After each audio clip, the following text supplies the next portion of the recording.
നമ്മൾ ഇനി കൊല്ലത്തെ തേവലക്കരയിലെ കൂടുതൽ വിവരങ്ങളിലേക്ക് പോവുകയാണ്. തേവലക്കര ബോയ്സ് സ്കൂളിൽ ഷോക്കേറ്റ് മരിച്ച മിഥുന്റെ സംസ്കാരം ഇന്നാണ്. വിദേശത്ത് നിന്ന് മിഥുന്റെ മാതാവ് രാവിലെയോടെ കൊച്ചി വിമാനത്താവളത്തിൽ എത്തുമെന്ന് അറിയാൻ കഴിയുന്നു. ശാസ്താംകോട്ട താലൂക്ക് ആശുപത്രിയിൽ സൂക്ഷിച്ചിരിക്കുന്ന മൃതദേഹം ആദ്യം സ്കൂളിലും പിന്നീട് വീട്ടിലും പൊതുദർശനത്തിന് വയ്ക്കും.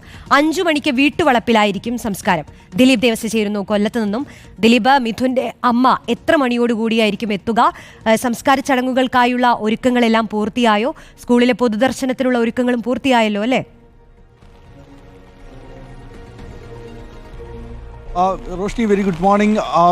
മിഥുൻ്റെ മാതാവ് തുർക്കിയിൽ നിന്ന് കുവൈറ്റിലേക്കും അവിടെ നിന്ന് കൊച്ചിയിലേക്കും 8:45 കൂടെ തന്നെ കൊച്ചിയിൽ ഇറങ്ങുന്ന സുജയ, മിഥുൻ്റെ അമ്മ സുജയെ പിന്നീട് കാറ് മാർഗം ഈ കൊല്ലത്തേക്ക് കൊണ്ടുവരാനാണ് പദ്ധതി. അപ്പോഴേക്കും ശാസ്താംകോട്ട താലൂക്ക് ആശുപത്രിയിൽ സൂക്ഷിച്ചിരിക്കുന്ന മൃതദേഹം മിഥുൻ പഠിക്കുന്ന ഈ മോഡൽ സ്കൂൾ ബോയ്സ് സ്കൂളിൽ പൊതുദർശനത്തിന് വയ്ക്കും.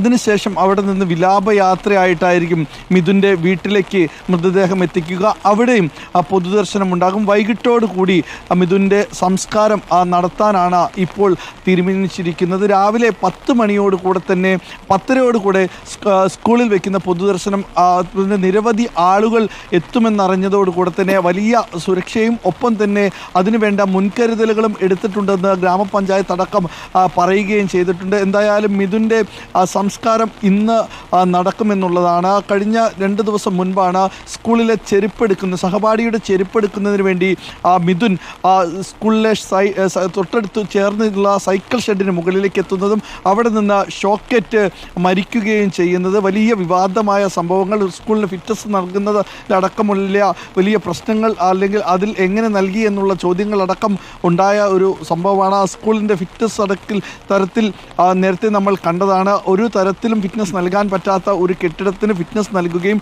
അതിലൂടെ ഒരു കുട്ടിയുടെ ജീവൻ നഷ്ടമാകുകയും ചെയ്തിരിക്കുന്നു.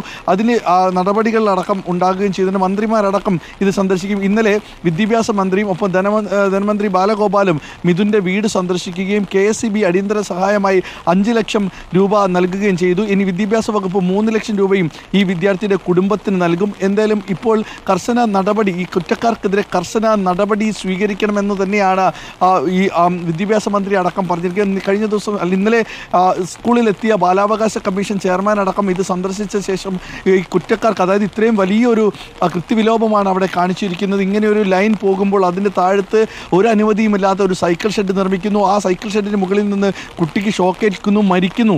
ഇത് ആരോട് ചോദിച്ചിട്ടാണ് ഇത്തരത്തിലുള്ള കാര്യങ്ങൾ ചെയ്തതെന്നും ഈ ലൈൻ ഇവിടെ നിന്ന് പൂർണ്ണമായി നീക്കം ചെയ്യാൻ നിർദ്ദേശം നൽകുകയും ചെയ്തു. അങ്ങനെ ആ ലൈൻ അടുത്ത ദിവസങ്ങളിൽ തന്നെ അവിടെ നിന്ന് നീക്കം ചെയ്യും. തൊട്ടടുത്ത സ്കൂളിലേക്കും ഈ ലൈൻ പോകുന്നതാണ്. അത് ഈ സ്കൂളിൻ്റെ തന്നെ സ്വന്തം ചിലവിൽ മാറ്റിക്കൊടുക്കാനുള്ള നിർദ്ദേശങ്ങളടക്കം നൽകുകയും ചെയ്തിട്ടുണ്ട്. അതുമായി ബന്ധപ്പെട്ടുള്ള നടപടികൾ വരും ദിവസങ്ങളിൽ നടക്കുകയും ചെയ്യും.